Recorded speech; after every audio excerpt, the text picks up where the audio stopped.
Sebenarnya pengadilan kita juga sudah menganut namanya sitaan. Total nilai aset yang berhasil dikembalikan kepada negara itu berapa juga? Nah, kalau selama ini kan banyak yang pendekatannya konvensional, itu kan pelaku langsung ya. Tapi siapa di belakang? Beneficial owner dari pemilik pelaku kejahatan yang ada.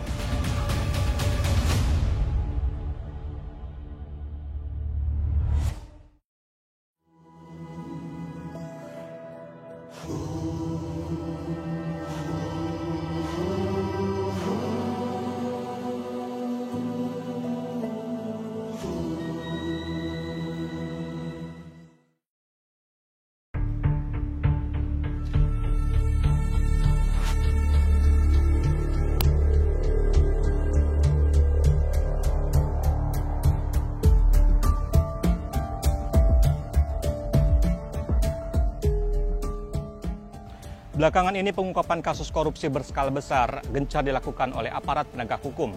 Indonesian Corruption Watch mencatat, selama 5 tahun terakhir, kerugian negara akibat korupsi mencapai 519 triliun rupiah. Pemerintah memiliki mekanisme untuk mengembalikan kerugian keuangan negara tersebut melalui sejumlah undang-undang. Seperti apa undang-undang tersebut diimplementasikan? Mari ikuti saya.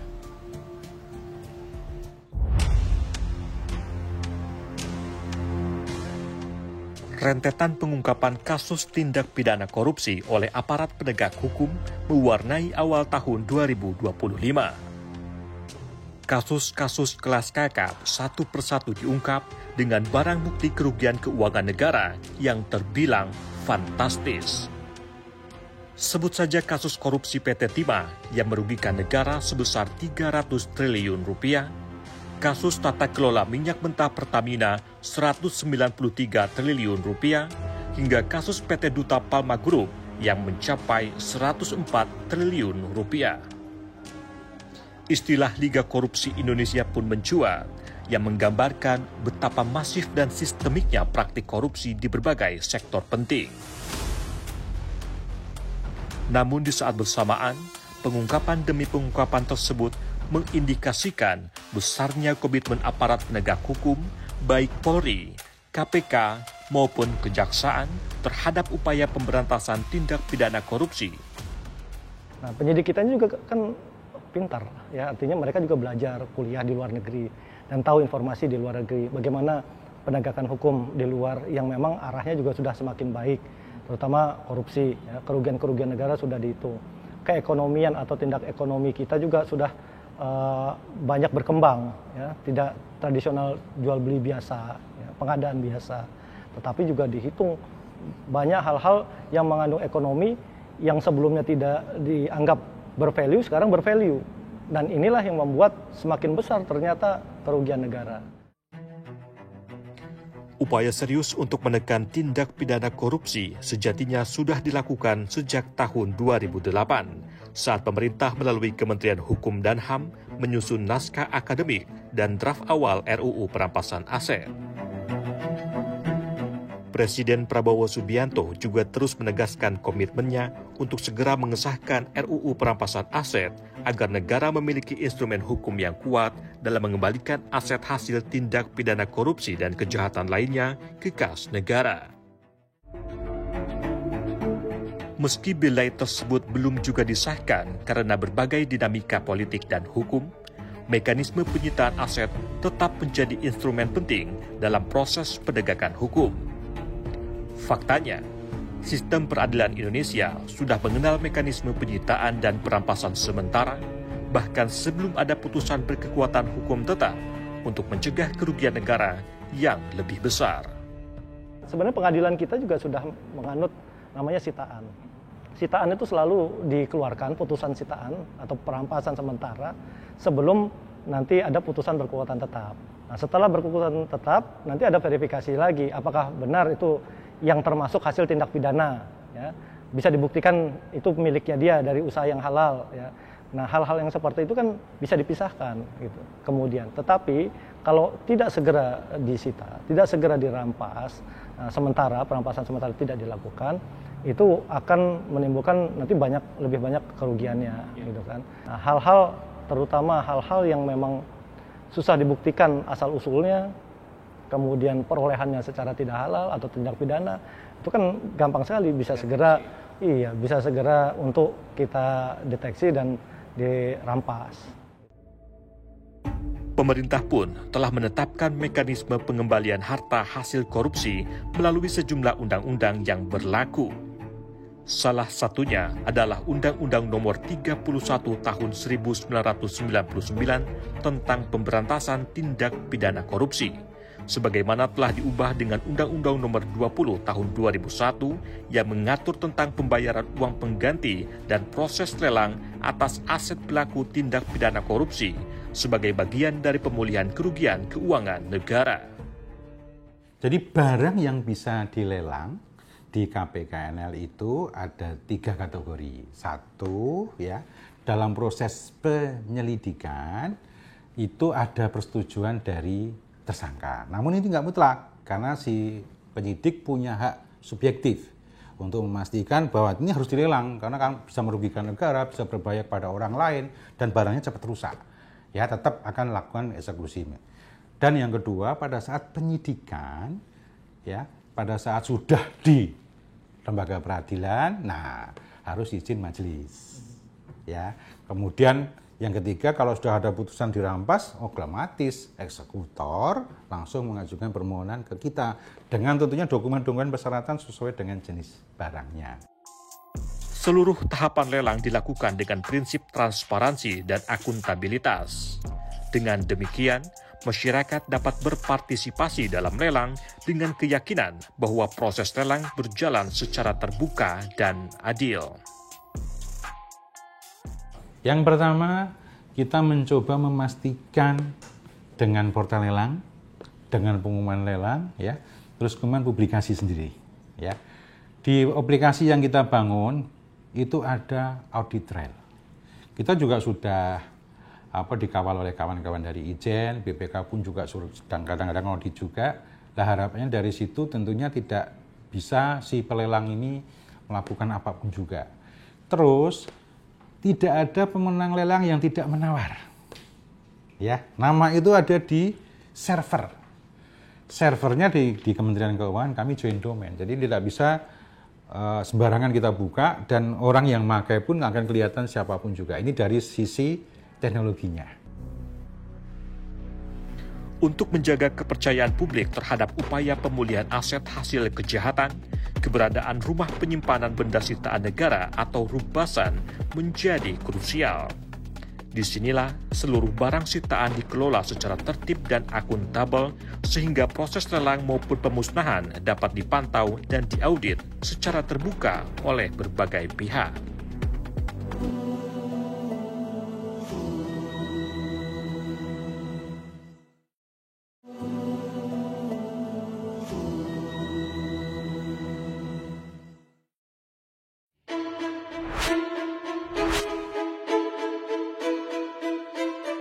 Mekanisme pengembalian aset hasil tindak pidana korupsi yang tertuang dalam Undang-Undang Nomor 31 Tahun 1999 junto Undang-Undang Nomor 20 Tahun 2001 tentang pemberantasan tindak pidana korupsi tak lepas dari berbagai tantangan. Salah satunya adalah penurunan nilai aset selama proses hukum berlangsung. Aset yang disita berisiko mengalami kerusakan atau depresiasi jika tidak dikelola dengan baik. Untuk itu, negara melalui otoritas penindakan tipikor seperti Komisi Pemberantasan Korupsi KPK dan Kejaksaan Agung menitipkan barang-barang sitaan ke rumah penyimpanan benda sitaan negara rubasan yang berperan menjaga kondisi aset agar tetap layak hingga tahap pelelangan. Saya berkesempatan melihat langsung fasilitas rubasan milik KPK yang terletak di kawasan Dewi Sartika, Jakarta Timur. Selamat siang Mas Dian. Direktur Pelacakan Aset, Pengelolaan Barang Bukti dan juga Eksekusi pada KPK. Ya. Terima kasih banyak Bapak sudah mengizinkan kami untuk eksplor di rubasan ini, Pak. Ya. Bapak untuk mengawali, Pak. Baik. Rubasan ini apa sih, Pak? Dan kalau lihat dari singkatannya kan rumah penyimpanan barang sitaan. Oke. Apakah hanya berfungsi sebagai rumah penyimpanan atau seperti apa, Pak? Baik, terima kasih Mas Dian. Jadi Rubasan ini kan secara singkatannya rumah penyimpanan benda sitaan dan barang rampasan KPK. Jadi fungsi utamanya itu ada dua. Yang pertama adalah bagaimana mengamankan barang-barang yang disita dalam perkara yang ditangani oleh KPK untuk kepentingan pembuktian. Kemudian yang kedua adalah bagaimana mengoptimalkan aset recovery, yaitu dengan perawatan yang maksimal. Ada perawatan juga. Ada perawatan, jadi tidak hanya menyimpan, kita juga mengamankan dan juga merawat. Ini tiap lantainya itu ada segmentasi khusus, Pak? Ada, ya, jadi masing-masing lantai punya segmentasi khusus. Ini kita ada di lantai dasar ini. Lantai dasar ini untuk menyimpan kendaraan yang dimensinya besar. Bisa truk, alat berat, dan lain sebagainya.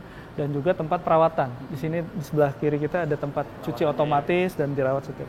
Bicara mengenai mesin, Pak, tentu riskan untuk mengalami kerusakan. Betul. Mengurangi value juga nanti kita. Iya, Apakah iya. KPK juga ada dalam kapasitas untuk melakukan perawatan, Pak? Baik. Jadi memang salah satu tujuan utama kita membangun gedung ini adalah bagaimana kita memaintenance suatu kendaraan yang memang alamiahnya dia akan menurun. Secara alamiah setiap tahun kalau saya baca kurang lebih 10-15% kan nilainya, penurunannya. Nah, bagaimana ini Rubasan KPK ini menjaga supaya mesin-mesin ini, mobil-mobil ini bisa tetap terjaga nilainya. Ya, kita dengan melakukan perawatan secara rutin. Kita melakukan perawatan dengan menggunakan pihak ketiga. Ini berarti ruangan yang high security, Pak? Betul. Untuk menjaga si barang-barang mewah ini. Iya. Aksesnya juga dijaga ketat, Pak? Betul. Ini salah satu bentuk aksesnya, ini kita namakan MorphoWeb. Untuk MorphoWeb ini adalah salah satu cara untuk pengamanan terhadap bagian di dalamnya. Tapi ini pun tidak hanya seperti itu, kita pun untuk membukanya membutuhkan 2 orang. Oh iya. Jadi bisa saling mengawasi. Dan tidak bisa semua orang mengakses ini. Jadi hanya yang terdaftar Kayak saja. fingerprint atau lebih dari itu, Pak? Dia lebih dari itu. Dia semua jari di scan dan scannya sangat cepat, makanya disebut MorphoWeb. Gitu. Kita praktekkan. Ini untuk buka ini 2 orang. Oke, 1. Nah, ini 1 lagi yang terdaftar. Oke, ini langsung terbuka. Baru bisa dibuka. Iya. Nah, ini namanya fishbowl sebagai ruang antara, sebagai bagian dari security juga.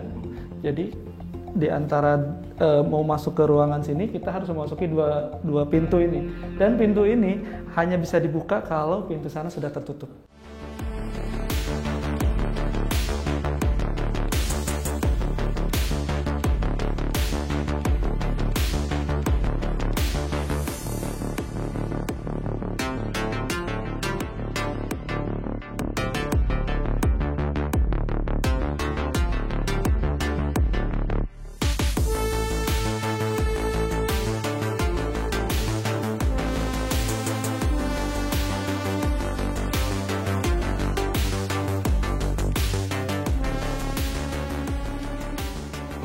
Pak, ini menjadi highlight mungkin Pak dari peran dan Rubasan ini mengenai pengembalian kerugian negara dari aset-aset yang dilelang.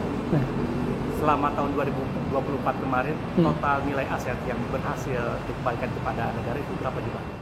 Kalau secara keseluruhan di tahun 2024 kita mencapai 739 miliar secara keseluruhan aset recovery. Tapi dari lelang itu sendiri kita mencapai kurang lebih 43 miliar. Upaya untuk meningkatkan penerimaan negara melalui optimalisasi pemulihan aset atau aset recovery dan penyelamatan keuangan negara harus diperkuat dengan kualitas hasil analisis dan hasil pemeriksaan aliran dana transaksi keuangan yang akurat. Pusat Pelaporan dan Analisis Transaksi Keuangan PPATK mengambil peran terhadap pemasukan keuangan negara, baik dalam bentuk denda maupun uang pengganti keuangan negara melalui analisis transaksi keuangan yang menjadi rujukan bagi para penyidik lembaga anti rasuah. Nah, laporan transaksi keuangan mencurigakan yang disampaikan kepada PPATK, PPATK analisis, setelah dianalisis kalau ada indikasi tindak pidana pencucian uang, maka hasil analisis dan hasil pemeriksaan yang dilakukan PPATK tadi disampaikan kepada penyidik. Jadi lebih mudah penyidik di dalam melakukan proses penegakan hukum ya.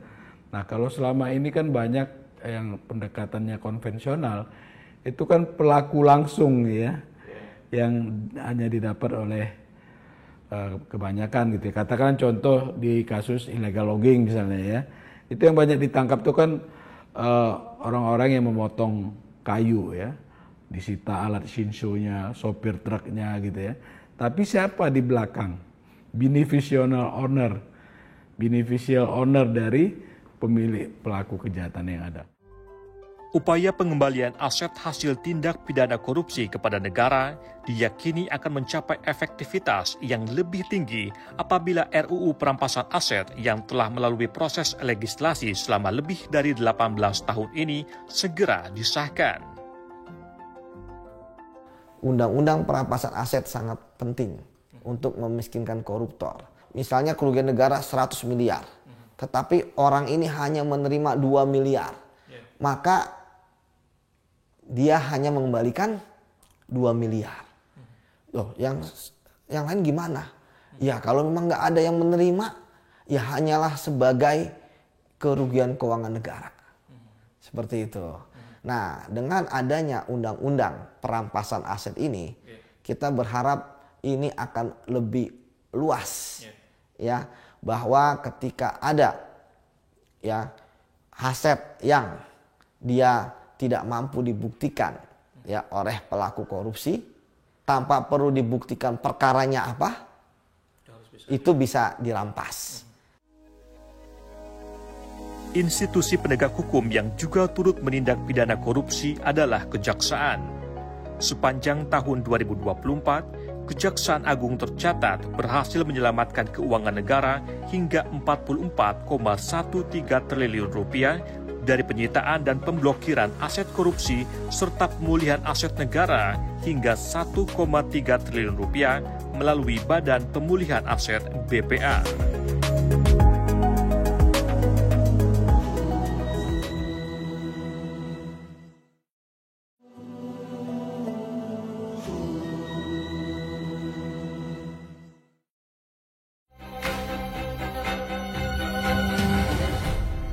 Pendekatan penanggulangan tindak pidana korupsi kini bergeser dari model retributif yang hanya berfokus pada pemidanaan menuju pendekatan represif instrumental yang menitikberatkan pada pemulihan kerugian negara dan pemberian efek jera melalui perampasan aset hasil korupsi. Untuk mendukung upaya tersebut, Badan Pemulihan Aset BPA dibentuk sebagai bagian dari organ struktur Korps Adiaksa, sekaligus menjadi titik sentral dalam upaya mewujudkan penegakan hukum yang berorientasi pada pemulihan keuangan serta perekonomian negara. Artinya kalau kita melakukan upaya penindakan terhadap satu tindak pidana korupsi, maka upaya pemulihannya juga harus sejalan, dan itu adalah komitmen kita, ya kan? Bagaimana bahwa penegakan hukum tipikor itu tidak hanya menghukum orang, ya, menghukum pelaku, tetapi juga bagaimana upaya pengembalian kerugian keuangan negaranya, pemulihan hak-hak negaranya, pemulihan asetnya. Nah, itu juga bisa sejalan, itu bisa balance, seimbang, sehingga bahwa di satu sisi ada pelaku yang dihukum, tetapi di sisi lain juga ada pemulihan terhadap keuangan negara itu bisa dilakukan. Berbekal peraturan Presiden PP nomor 15 tahun 2024 tentang organisasi dan tata kerja Kejaksaan Republik Indonesia, BPA hadir dengan segala tugas dan wewenangnya dalam menyelenggarakan penelusuran, perampasan, dan pengembalian aset perolehan tindak pidana dan aset lainnya kepada negara. Badan Pemulihan Aset juga menjadi elemen pendukung keberhasilan penegakan hukum kejaksaan, baik yang dilaksanakan oleh bidang tindak pidana umum maupun bidang tindak pidana khusus dalam menjaga aset hasil tindak kejahatan korupsi agar tidak mengalami depresiasi atau penurunan nilai. Selama ini atau dulu misalnya terkait dengan penanganan barang-barang sitaan, kemudian barang bukti, barang rampasan itu, nah itu kan dengan adanya Badan Pemulihan Aset akan semakin terkelola, ya, terkelola dengan baik, dan bisa dilakukan monitoring terhadap pengelolaannya, ya.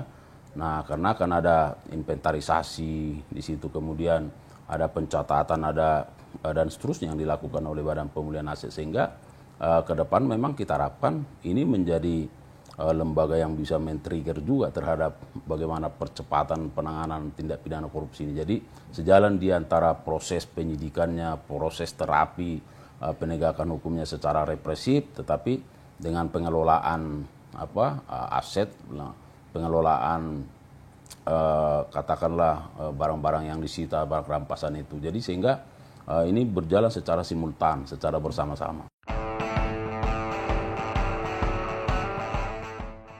Untuk memaksimalkan perannya, Satuan Kerja BPA mengakar hingga ke tingkat kejaksaan negeri di 64 wilayah. Gedung Pengelolaan Barang Bukti dan Barang Rampasan Kejaksaan Negeri Mojokerto, Jawa Timur menjadi salah satu percontohan pengelolaan aset hasil korupsi dengan berbagai fasilitas penunjang yang mumpuni.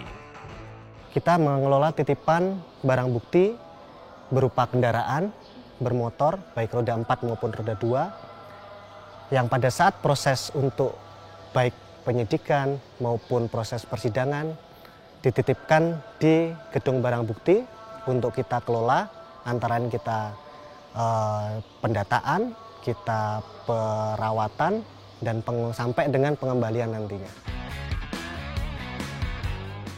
Pengelolaan aset di gedung seluas 8.000 meter persegi ini pun dilakukan secara profesional, dirawat dengan ketelatenan oleh para pekerja terlatih, sehingga seluruh aset dipastikan dalam kondisi baik dan tidak mengalami penyusutan nilai. Proses perawatan tentunya kita akan melakukan perawatan secara berkala, terus kemudian kita lakukan pengecekan, baik terhadap mesin, terhadap kendaraan tersebut, sehingga nanti pada saat putusan, ataupun nanti putusannya apakah dikembalikan maupun putusannya dirampas, itu akan maksimal. Apabila nanti putusan pengadilan negeri menyatakan bahwa kendaraan tersebut dirampas, maka kami akan melakukan proses antara lain juga kami akan lakukan penilaian kembali kepada pejabat yang berwenang, yaitu di KPKNL. Untuk selanjutnya kami lakukan pelelangan terhadap barang bukti tersebut, kemudian uang hasil lelangnya akan kami setorkan kepada kas negara. Aset tanah juga turut menjadi salah satu objek yang paling sering disita dalam tindak pidana korupsi. Pada praktiknya, penyitaan tanah kerap terkendala status hukum seperti sengketa kepemilikan atau tumpang tindih sertifikat. Untuk itu, Kejaksaan Negeri Mojokerto dan Badan Pertanahan Nasional BPN bersinergi menelusuri legalitas tanah sitaan, memblokir sertifikat, dan mempercepat proses balik nama agar aset hasil korupsi dapat segera dieksekusi dan diserahkan ke negara. Dalam rangka pencegahan BPN bagaimana aset-aset tersangka atau aset-aset koruptor itu tidak beralih. Oleh karena itu peran BPN tidak menerima pendaftaran peralihan atas nama koruptor atau tersangka itu kepada pihak lain. Nah, oleh karena itu dilakukanlah blokir internal maupun blokir berdasarkan permohonan dari APH itu. Upaya Badan Pemulihan Aset BPA Kejaksaan Agung bersama lembaga lain terbukti efektif dalam mengembalikan kerugian negara. Sepanjang 2024, Kejaksaan Agung mencatat sebanyak 1,32 triliun rupiah berhasil dikembalikan melalui lelang, setoran tunai, dan mekanisme lainnya. Hingga pertengahan tahun 2025, jumlahnya bertambah sebesar 600 miliar rupiah. Setali tiga uang, aset rampasan tak hanya menjadi sarana penghukuman, namun juga turut menjadi mekanisme korektif untuk memperbaiki dampak struktural dan sosial yang ditimbulkan oleh tindak pidana korupsi dengan harapan menumbuhkan kembali penyelenggaraan negara yang jujur dan berintegritas.